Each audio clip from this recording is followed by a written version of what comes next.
Thank you for having me today. I'm really excited to be here today, and I'm just going to spend a few minutes sharing with you just my excitement about the webinar that we are here to learn from today. I'm also appreciative of those of you who are on camera. It is nice to see faces, although we're still not able to be in person. It feels good not to talk only to small little boxes. So thanks. Or at least small little boxes with faces in them. So thank you. I really want to just express my gratitude to the National Assembly of State Arts Agencies for allowing us to use this platform today to illustrate how communities can utilize HUD resources to achieve creative placemaking. I want to thank you for the work that you do in communities in working with all of the resources that are available to you and your innovation. I bet we could have a multitude of webinars on a lot of the work that you do in your communities. I want to give a special shout out as well to Pam Bro, who's a colleague and friend from Louisiana. And of course, I want to thank our HUD team, Paul Webster and Seema Thomas, as well as our colleagues from Memphis who are here to lead this innovative program on how we support communities in creative placemaking. Just a couple of thoughts as we get started. I actually started my career in creative placemaking on my journey to become a planner and then working in communities across the country, including Memphis, on disaster recovery and resilience. I started my career developing an arts and economic development plan for Baton Rouge a very long time ago. And then I continued that work in New York City, researching and developing policy on arts and economic development in the creation of communities and defining the city's creative industries. Really, the work at that time and has continued to really talk about the importance of place, the importance of creating, and the importance of the people that create and how to support them. Sounds a little bit funny, but one of the takeaways from the initial research that I did in New York was to make the case to New York City that it was really important to support the people that made creative work and the places where they were making that work, as New York's, is such a preeminent creative place, but needs those people to be able to stay there and to do that creative making in place.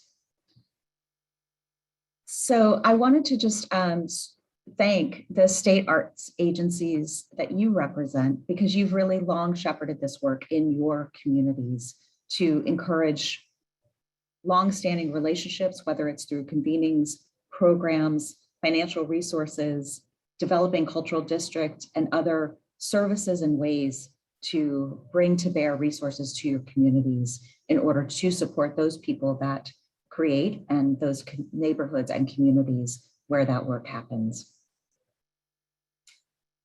The Biden-Harris administration, as you know, has prioritized racial, economic, and environmental equity, as well as economic recovery from the pandemic and addressing climate change.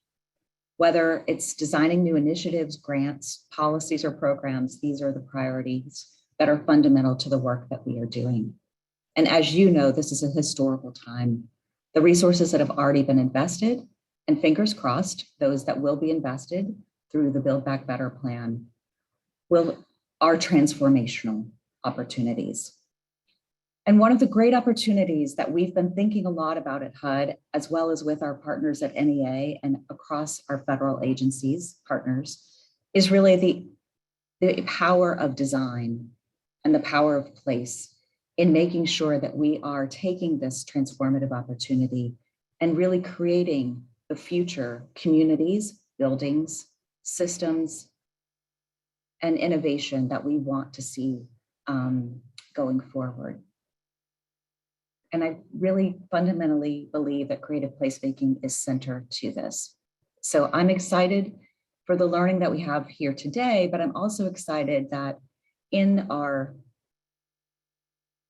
upcoming portfolio that we hope is coming through the Build Back Better program portfolio is a program called the Community Restoration and Revitalization Fund.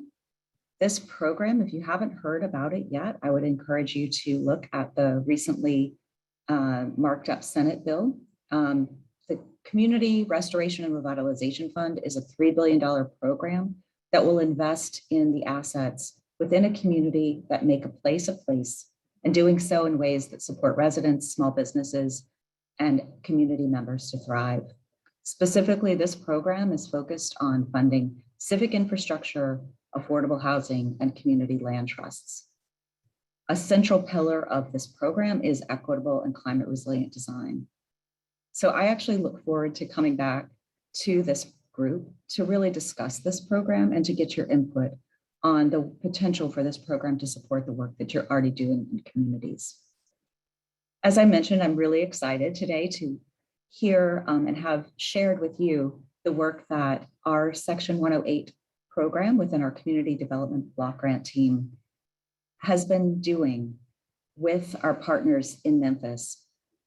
This is a really exciting opportunity to learn about how tools from the federal government can be utilized to create places to help translate community-based art strategies into implementation of place-based art strategies.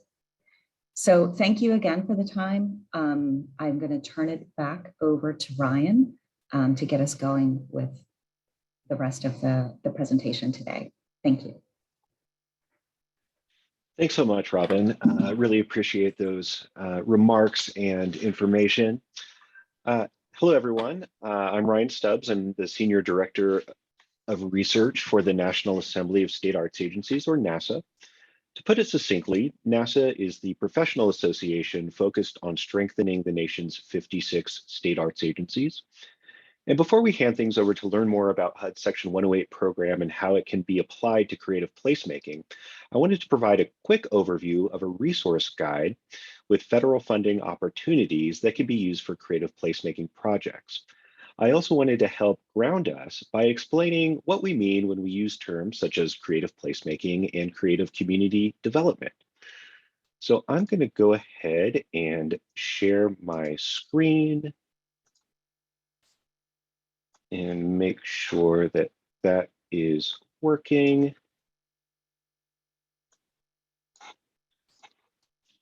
And so here you'll see the Creative Placemaking Public Resources Guide. So this guide is available at creativeplacemaking.resources.org. So please feel free to go to the site and explore it on your own. The guide was developed in collaboration with Metris Arts Consulting and Art Place America with input from the National Alliance of Community or Economic and Community Development Associations, or NASAA. So thanks again to our partners for your help in developing the guide. So I wanted to point out the guiding principles section of this site because it provides useful language and an overview of key ideas when talking about the intersection between community development and the arts. When we use the term creative placemaking or arts and community development or creative community development, we're talking about using the arts and culture as a framework within the community development process. And there are definitely activities and outcomes in these processes that include arts programming, places for the display, production, or performance of art, and actual works of art, including installations and murals. But these are in service of goals such as reducing inequities, creating pathways to community wealth, and building civic cohesion, among other things. So many of you listening today may come from either an organization that is more arts focused, such as myself, or you may be coming from an organization focused on community and economic development, such as our colleagues at HUD. What makes the intersection of the arts and community development so powerful is that all of you, the practitioners doing the work from different perspectives, have similar goals to improve the communities and social bonds that we experience in our daily lives. Now, just to point out a few more things on the site, this effort was really, it began as a research project to try and sift through the many federal opportunities that are out there and surface those that are most applicable to creative placemaking. So instead of sorting through potentially thousands of grants, this gives practitioners a more focused place to get started and explore the dozens of federal opportunities that are more closely connected to creative placemaking. Hopefully, we've designed the site in a way that is intuitive enough so that users can learn and explore with relative ease. So I won't go through everything, but one quick tip is that the resource categories are a good way to search for opportunities. This section of the site provides a way to look for relevant resources. For example, we can click on the Community Planning and Comprehensive Development Programs section to see a number of relevant resources, and there will be crossover between some of these categories. But for example, here we see the Section 108 Loan Guarantee Program that we'll talk about today. I'll also point out that there are a number of case studies of projects that have successfully accessed public funding sources for creative placemaking projects. Today, we'll learn more about the Crosstown Concourse project in Memphis, which is another project that could easily fit in this collection of studies. But generally, I think hearing the stories of these different projects is really helpful to draw insight and gain inspiration for your own projects.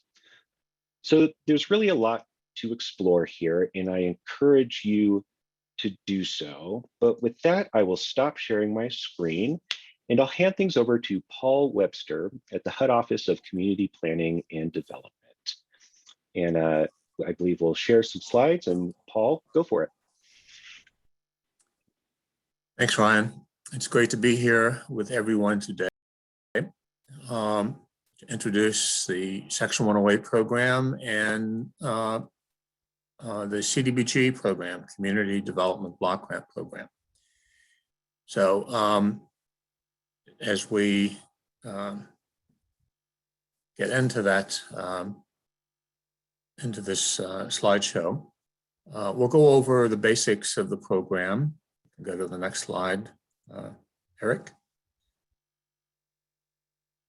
We'll talk a bit about the Cdbg program because Section 108 is administered as a component activity of the Cdbg program.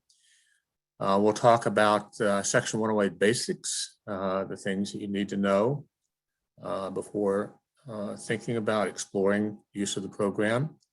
We'll talk about combining Section 108 with other financing resources, and we'll talk about the other resources that are available to everyone who might be interested in the program. Next, please. So let's talk a bit about some of the basics. Section 108. Go to the next slide. We'll begin with an understanding that Section 108 is administered as part of a Community Development Block Grant Program, or Cdbg as it's commonly known. Cdbg program provides annual grants on a formula basis to states, cities, and counties to develop viable urban communities by providing decent housing and suitable living environment, and also by expanding economic opportunities.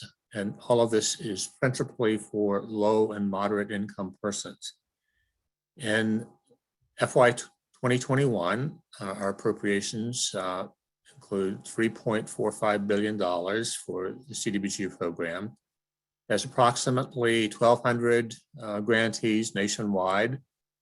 30% of the funding is allocated to states for use in non-entitlement areas, the more rural areas of a state. And 70% is allocated directly to cities, most of which are over 50,000, and counties over 200,000. Separate funding is provided for tribes, territories, and after presidentially declared disasters on an ad hoc basis. Next slide. Section 108 is part of the Cdbg family, but it is not a grant program. Under this program, HUD provides loan guarantees on behalf of states and local governments. The program is offered as a non-competitive means of accessing lower interest rates. Right now, our interest rate on Section 108 loans is around 40 basis points, or 41 basis points today. It's variable rate financing that's provided utilizing a reference rate, the T-bill auction rate, plus a spread of 35 basis points.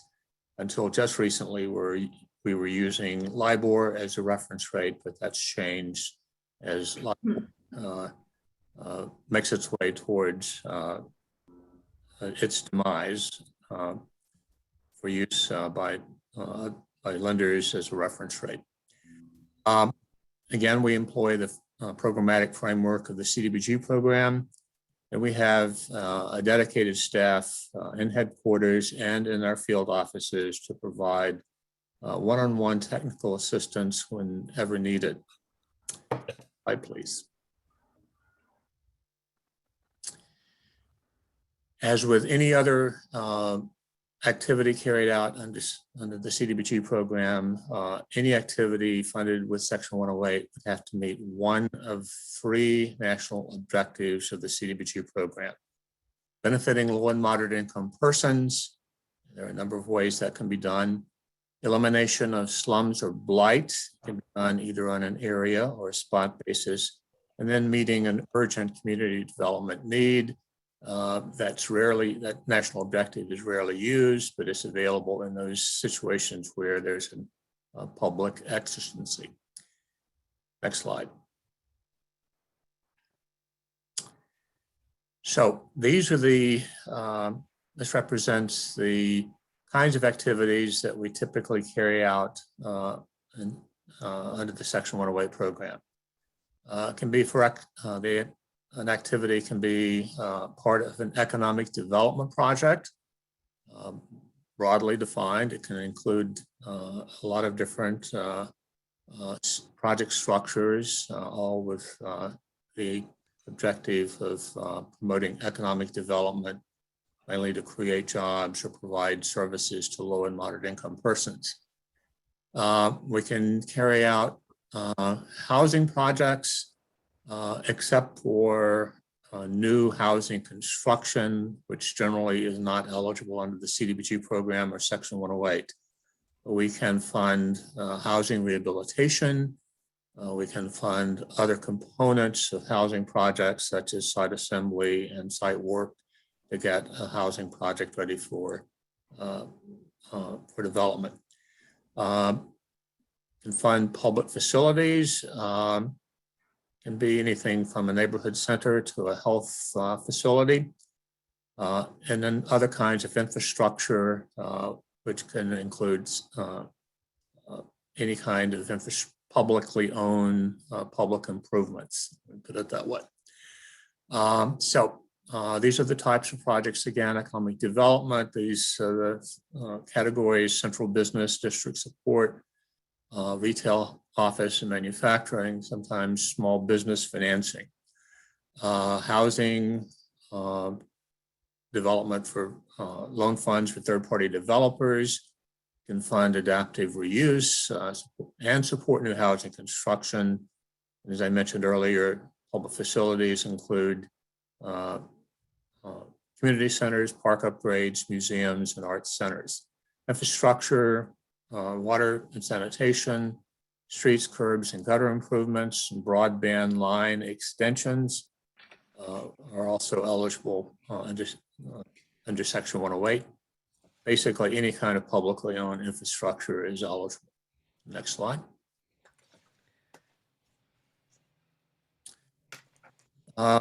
So this slide indicates the different scales of projects that we see. So it can be on an incremental basis, such as solar panel systems. It can be a substantial project, such as the construction of a community center. And it can be a transformational initiative, which could include large-scale multi-use funding, acquisition and clearance, and other kinds of mediation projects. Next slide.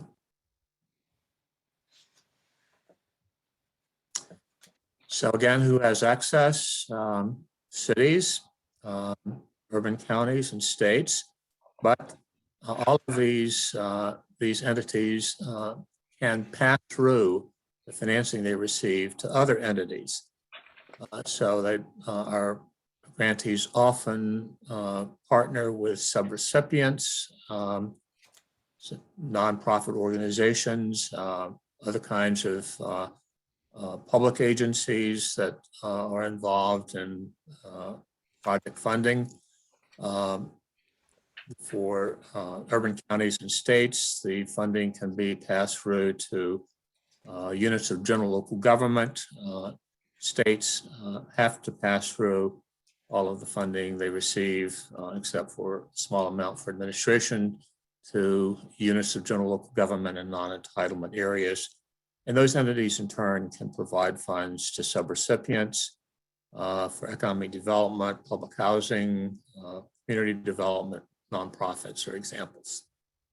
Next slide.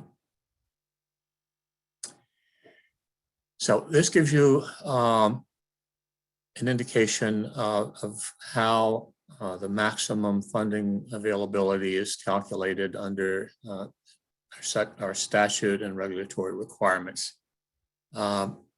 We began with the annual Cdbg allocation to a unit of general local government or a state, multiply that by 5 to provide a gross authority, and then we subtract any outstanding commitments or any outstanding principal balance, and that would constitute your borrowing capacity for a community. We have this information online. So in our example, for $3 million grant were allocated to a community, multiply that by 5, have a gross authority of 15 million, and then subtract 800,000 for outstanding commitments, 2 million for principal, and you get the net authority.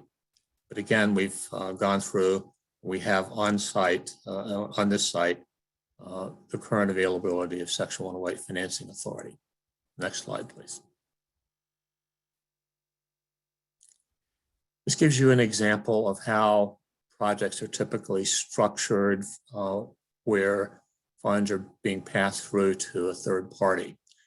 Begin with the community that applies, and then once approval is given to the project, the HUD and the community or the state negotiate the final terms of the financing. The borrower delivers loan documents to HUD. HUD attaches a guarantee.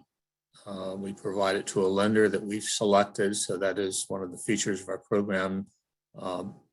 Communities don't have to go out and look for lenders. We have a lending facility in place to provide financing. The lender provides advances to the borrower, who can then make a third-party loan or a subrecipient advance to, say, a nonprofit organization. And that third party undertakes the project and then utilizes any revenue generated by the project to repay the community, who in turn repays the lender. Next slide. So these are the stages of Section 108 deployment, the preparation, pre-development, could involve acquisition, demolition, site prep and remediation, relocation expenses, and then implementation through rehabilitation of structures for housing, purchase of machinery and equipment for economic development purposes, working capital for economic development purposes, and then infrastructure and improvements for public improvements and facilities. Next slide. So why is Section 108 an attractive financing tool? Number one, wide range of uses. It takes that from the Cdbg program, so we can fund all kinds of different projects that are necessary to be undertaken to implement an effective community and economic development program.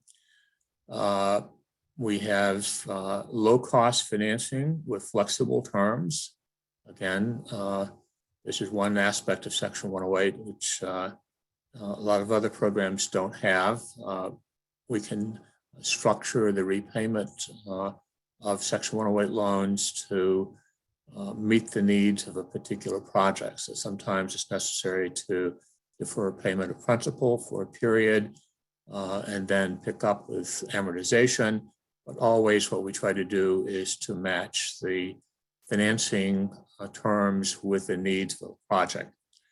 There are various sources of repayment and collateral available. And again, we have immediate availability of funds. It's not necessary for a Section 108 borrower to go out and look for a bank or some other lender to participate and try to persuade that entity that it should lend money. It's something we make available to everyone. Next slide. So Section 108 can be combined with other financing sources. Go to the next slide. The financing when we're doing a project can be a standalone project where Section 108 provides all of the funding for a project. It can be layered, meaning that there are multiple sources of financing for a project. And then oftentimes Section 108 goes in as gap financing when other sources financing are insufficient, available, other sources that are available are insufficient to cover the cost of a project. Section 108 can go in and fill the gap for that project. Next slide, please. As I mentioned, Section 108 can be used with a lot of different other sources, including federal sources. So it can be used. New market tax credits would be one funding source. Historic tax credits, LIHTC, the Small Business Administration, 7A loans, 504 loans, EDA, and so forth. Next slide, please. Resources. Again, the next slide. One of the things we try to emphasize is that we have a lot of resources that are available to assist potential borrowers with developing applications, to give them information about their borrowing capacity. We have an application tool that, and a link to that. We have sample certifications that are required to be submitted. We have infographics that are available to assist in the application and financing process. And we have published project profiles for all applications that we've approved in recent fiscal years.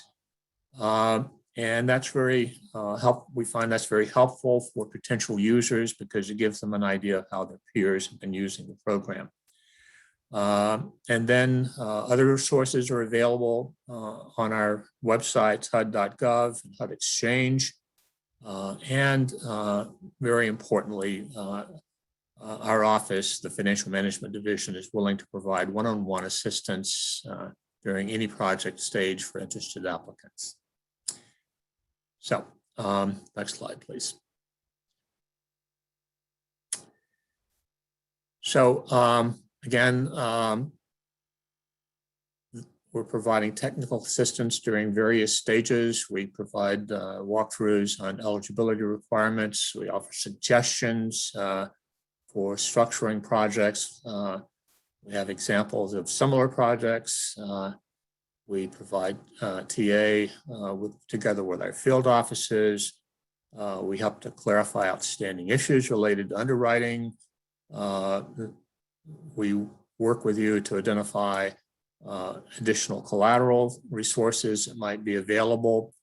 And then we have ongoing guidance on compliance and reporting. and we can meet, we have the ability to, as we go through the process of developing a project and financing terms, we have the ability to amend those terms to meet your needs. Next slide. So here are some people and some links to their to contact us. Myself, Seema Thomas, who we'll hear from a little bit later. Jorge Morales, who is our loan origination team lead. And then we have, as I mentioned before, Section 108 program information on HUD Exchange. So I think we're ready to move to our next presentation. Again, we look forward to answering any questions. So thank you so much.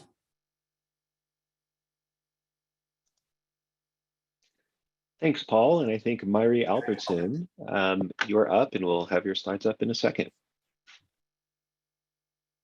Yes, good afternoon, everyone. I'm so happy to be here today. My name is Myri Albertson. I'm with the City of Memphis Division of Housing and Community Development, and I'm just going to briefly talk through the city's role in our highlighted project, the Crosstown Concourse, and why placemaking and the Section 108 program in particular were so important to this project. So next slide, please.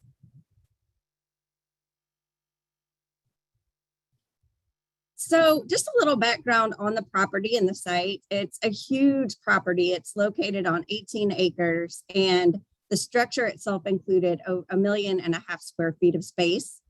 The site had formerly been a distribution warehouse and retail facility for Sears Roebuck, and had been a real economic engine and employer for the city between the 1940s and 80s. So the retail store closed in the 1980s, and the structure was completely vacated in 1993. And this had a very negative impact on the entire surrounding Crosstown community, which is really in the heart of our city. And the result of this was that it became, for many, many years, one of the city's most prominent examples of blight. And there were several owners along the way, several unsuccessful attempts to revitalize the structure, until the Crosstown Arts led the redevelopment of the property as the Crosstown Concourse. Next slide, please.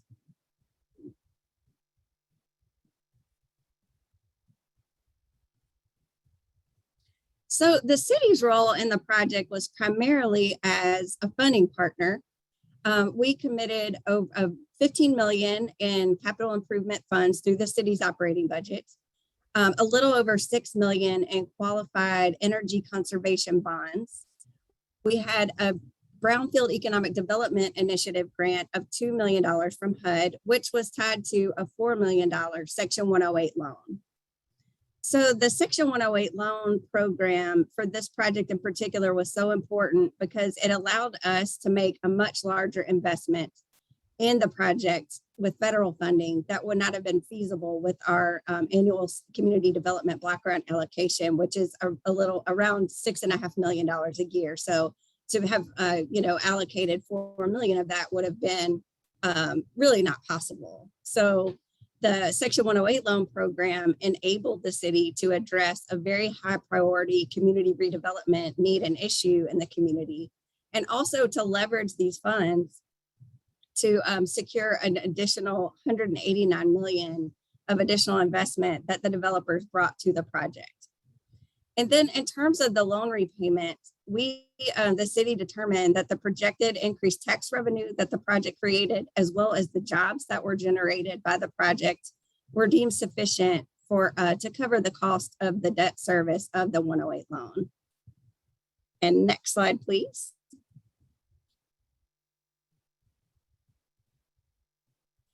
So in terms of the impact of the project, and Todd Richardson, who is coming up after me, can describe much more about this, but from the city's perspective, placemaking really transformed the entire Crosstown community and introduced the Crosstown Concourse as a destination within the city for tourists and Memphians alike. The Placemaking Initiative helped to secure federal funds by communicating the project as a very unique priority for investment and a very unique amenity within the city.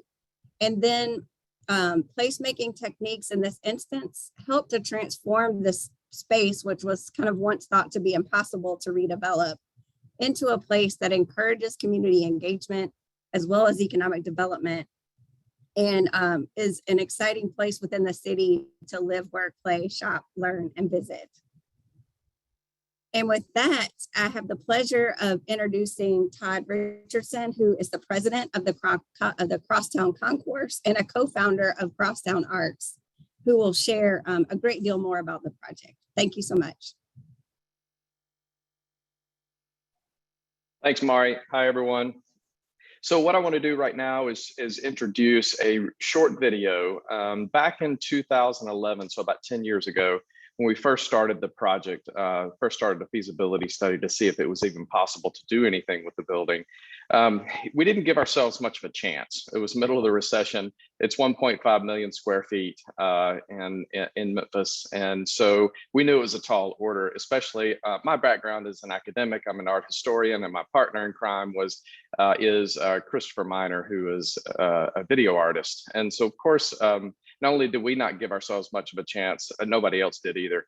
But what we did early on, thankfully, is we brought on a videographer, a guy named Justin Thompson, who captured a video of all of the events and the process. We wanted, basically, if the project was successful, we wanted everything to be documented. And so all of that documentation has now led to a feature-length hour documentary that you can find online, and I think it's going to be in the chat as well as a link. So this is essentially the trailer of that documentary. It's just 7 or 8 minutes, and in terms of just our time, there's nothing better that describes the project in that short period of time. But most importantly, it just gives you a picture of the sensibility of the project, the collaborative nature of it, the community civic driven nature of the project. So that's a short introduction to this video that we're about to watch, and then we'll come back on with some questions and answers.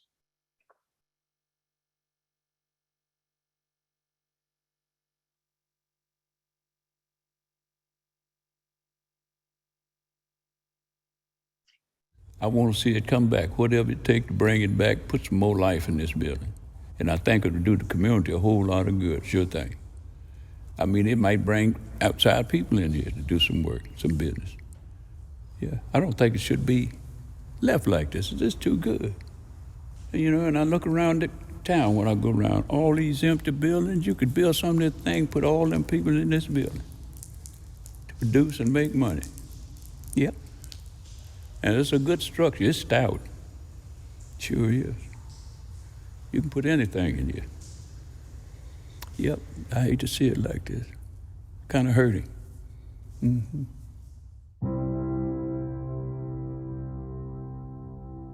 Back in 1926, Sears wanted to open a distribution center in Memphis. They come scout around, do it very, very quietly, and they look into the Crosstown neighborhood.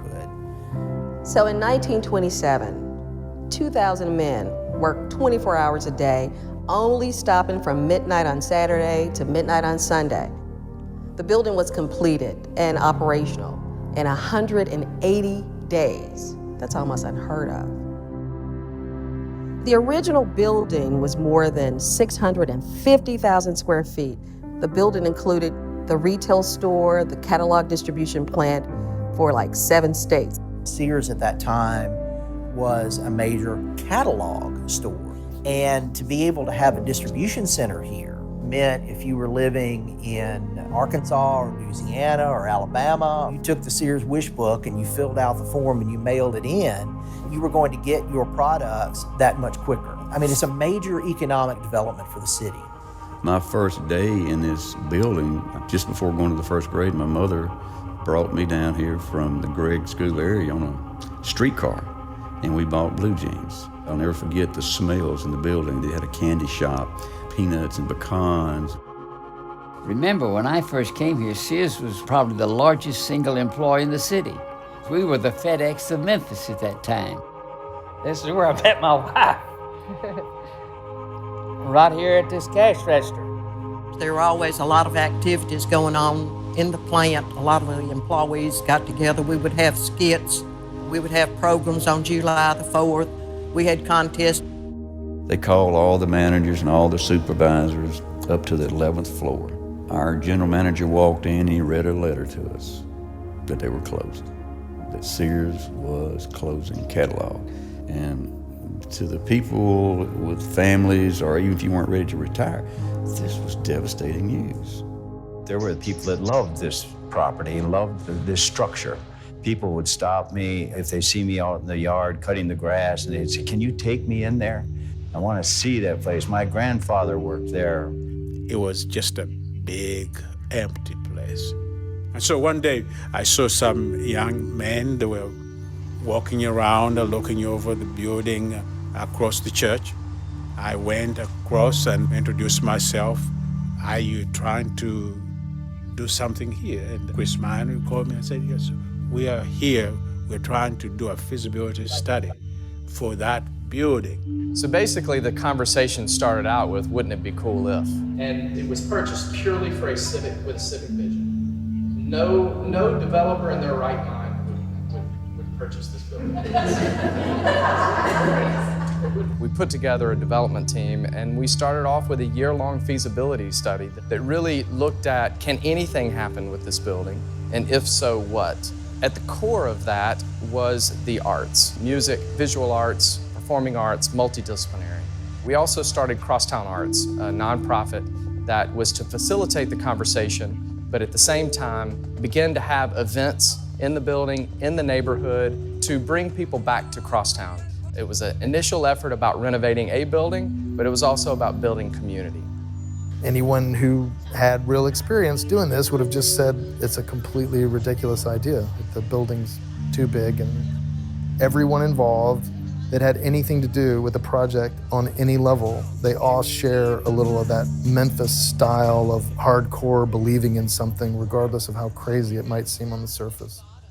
In the initial introduction to the building, I think the emotion that sparked, the moment that Frank, he unlocked the door and you walk in, just a sensation of awe at the magnitude and scale, scope of this building. By the end of the first year, we didn't have the words to apply vertical urban village. The only thing that we could say is beyond mixed use. And so it was less about simply retail and office and residential coexisting like a traditional mixed use approach, but it was more about recruiting tenants who actually wanted to be next to each other. We did a back of the envelope and realized this can happen if these things work out, and there was a list of about 25 of them, then the project will happen. If any one of those things didn't work out, then the project won't happen, but there was a pathway forward. With the organizations that we had, and Scott Morris as also a third-party advocate for the project. If we started in 2009, it was August of 2012 that we first officially announced to the public what we were up to. I'll be probably too honest. When I was first approached with this opportunity, I was like, it's a great deal. It's good for the city. This is going to be a humongous task. Being a native Memphian, I didn't want to be the one who stood in the way of this project getting done. And that's why I jumped on board real early. And with one meeting, I said, we're going to see what we can do. This is one of the biggest projects I ever been on. I see the character they leaving in the building. There's a movement going on. Instead of tearing down some of your valuable properties, the building can be saved. I think you can bring it back and keep character in Memphis. One of the most memorable moments in my life was when all 32 sources of financing, the attorneys for each of those different groups, sent out an email that said, we are ready to close. And it all happened within about 45 seconds. As a young developer, understanding the power of inclusion and diversity and how that really impacts a product and the results of something being great, that's instrumental.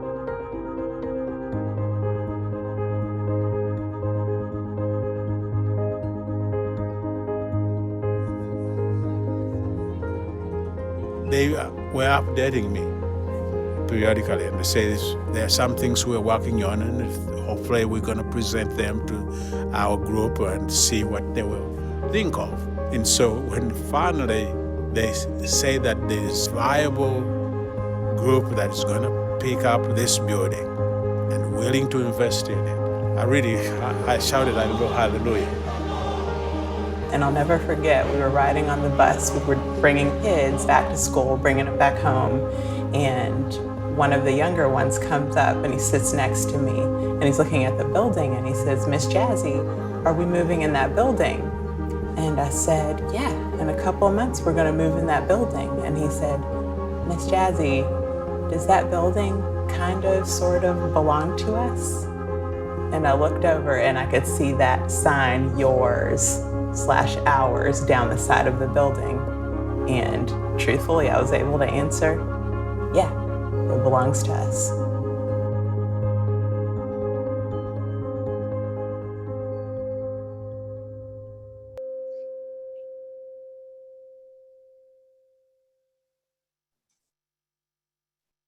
Wow. Thank you for sharing that, Todd. That was powerful and inspiring. Thank you, everyone, for joining us here today for our HUD Section 108 program. It's exciting to discuss the project from the perspective of the subrecipient today. And today we wanted to discuss how an arts organization navigated the space, resulting in this amazing exemplary redevelopment project. So to start the conversation, Todd, can you share how an arts organization became the primary organization leading this redevelopment project? And also with that, can you shed some light on what were some of the benefits of actually having an arts organization lead this?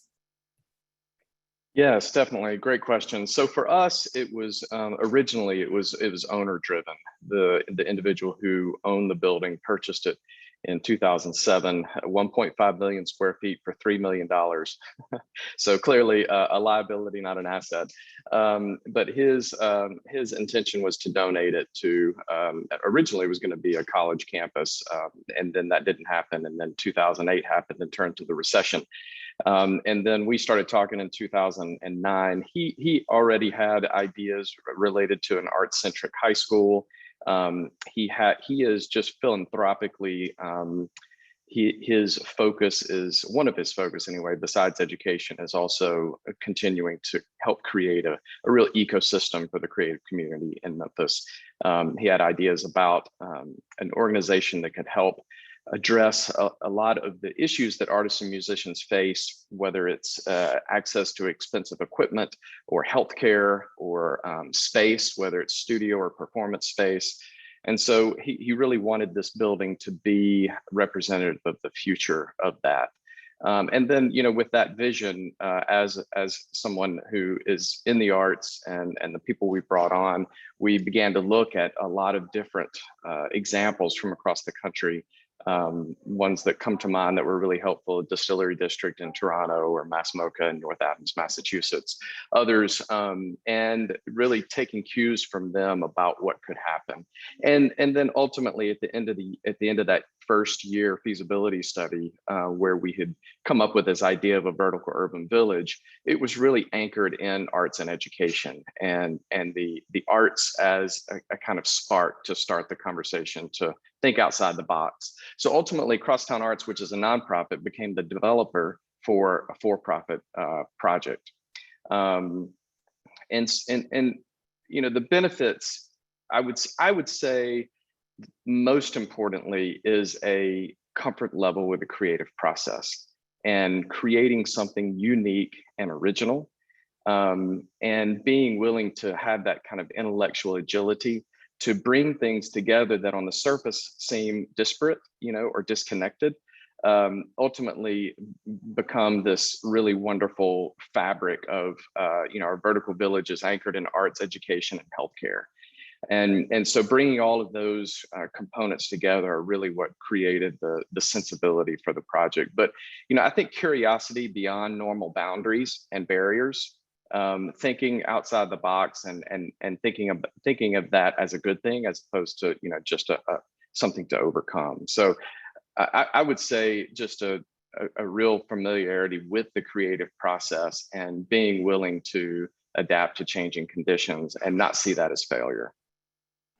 That's great. Thank you for sharing the art-centric perspective, which we don't get to hear as often. And clearly using arts, education, culture as the catalyst or driver can result in such creative and powerful redevelopment.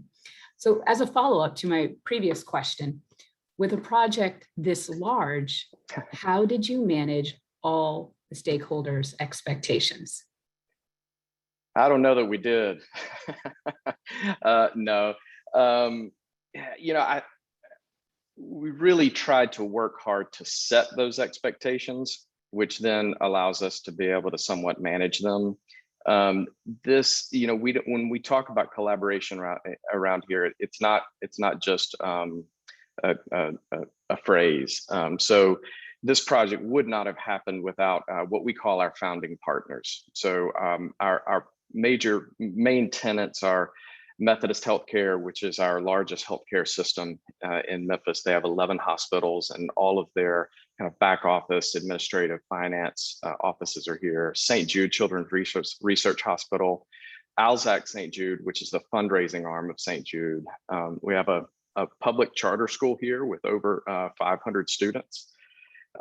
Teach for America local headquarters is here. Christian Brothers University has space. And so it was our 8 founding partners who signed on to the project before. They basically said, look, we don't really think this is going to happen, but if it does, we want to be a part of it.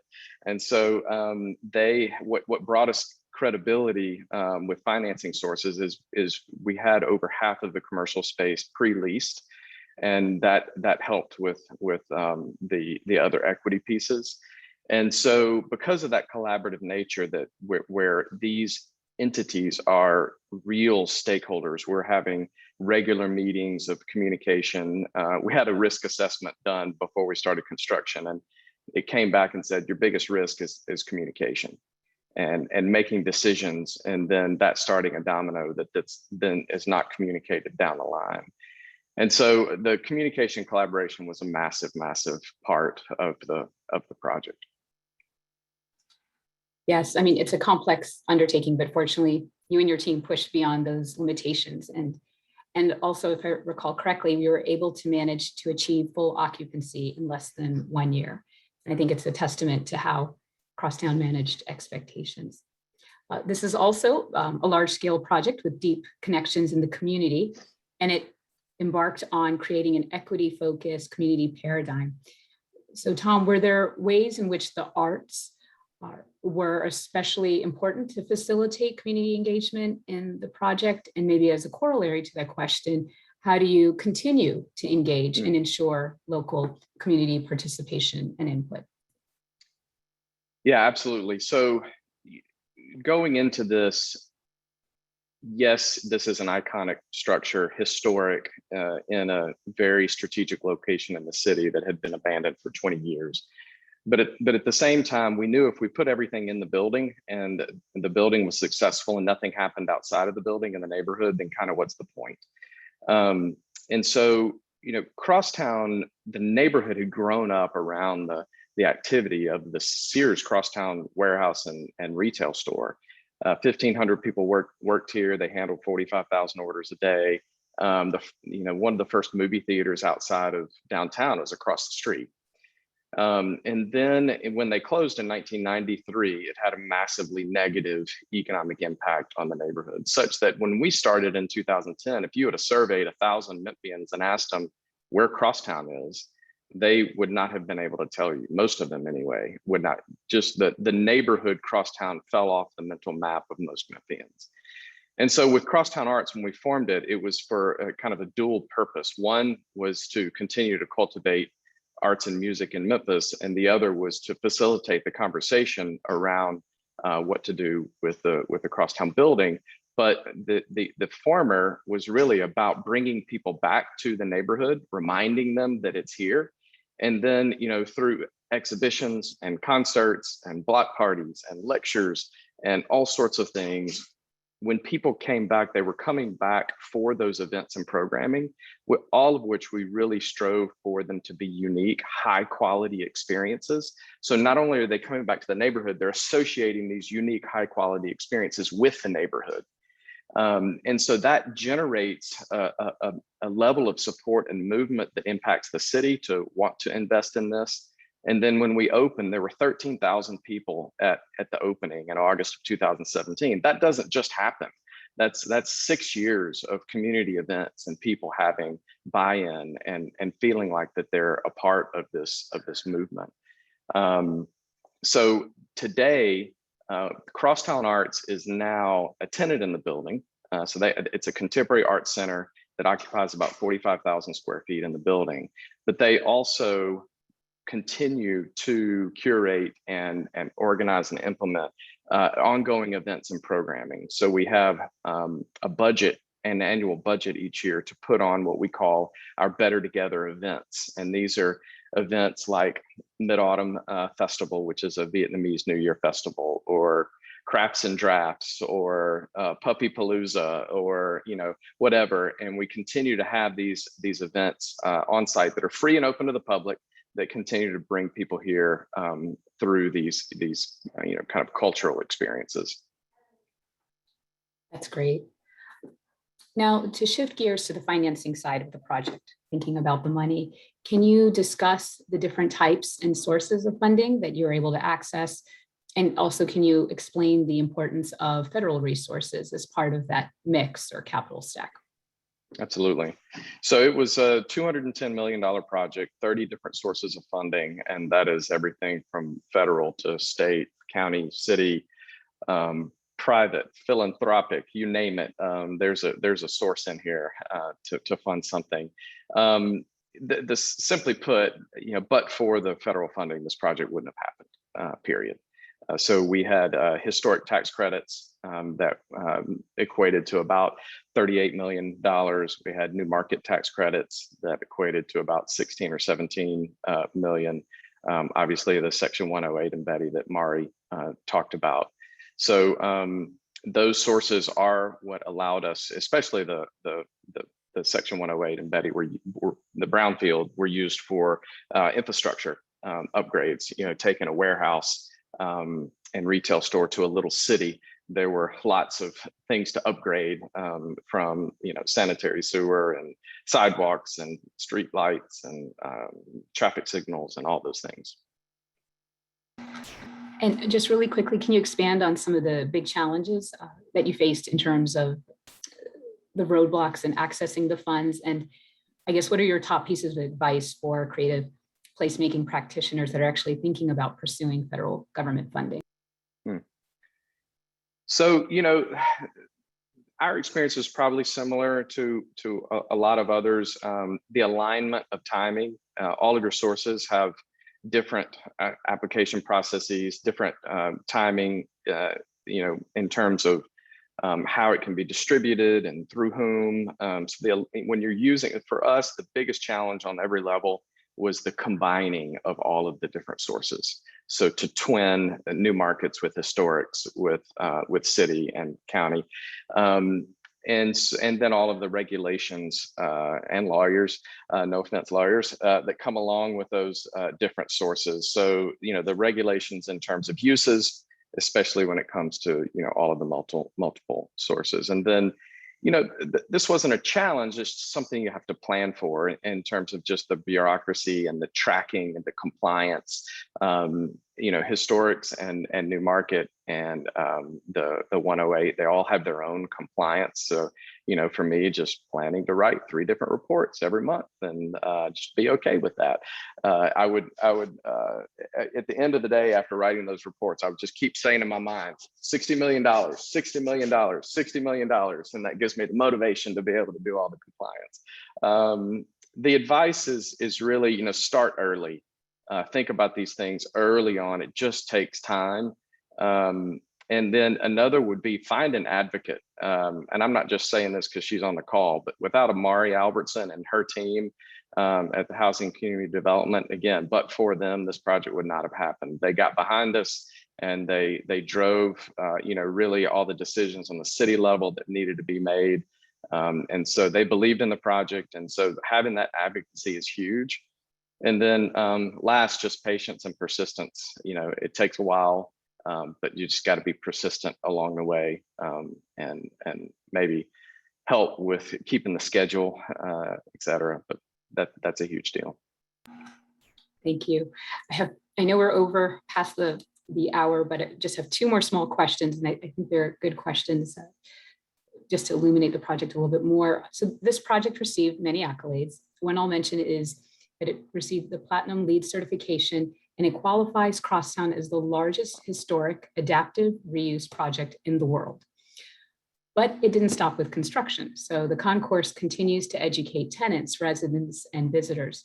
And Tom, I was wondering if you could share a little bit about your sustainability education outreach program, especially given the importance of green initiatives. Yeah, so as a part of the LEED Platinum certification, an education component is required. Well, we have a high school in the building, so that would have happened anyway, because we want our high school students to be able to experience the building where they can actually learn part of their curriculum through the sustainability efforts of Concourse. And it's funny, you asked that question today. I just saw about 80 elementary school kids going through today, and there'll be another 80 here tomorrow, and they're going through our tour with our building engineer through the central plant, so that they learn all the things that are happening from an environmental sustainability standpoint, because the elementary school is about 2 blocks away. So they're here doing their field trip, learning all about it. So there's actually a tour that you can take that points out all of, whether it be the new windows that are installed or the HVAC systems, the exterior things that we did, all of the different ways that that environmental sustainability was something we addressed, up front, that led to the certification, so they can actually see and touch and feel and learn about all of those components as you take a tour. That's great, especially as sustainability becomes an increasingly important challenge to address. My last and final question: if you had the opportunity to do this project again, what are some of the key lessons learned, or what would you do differently?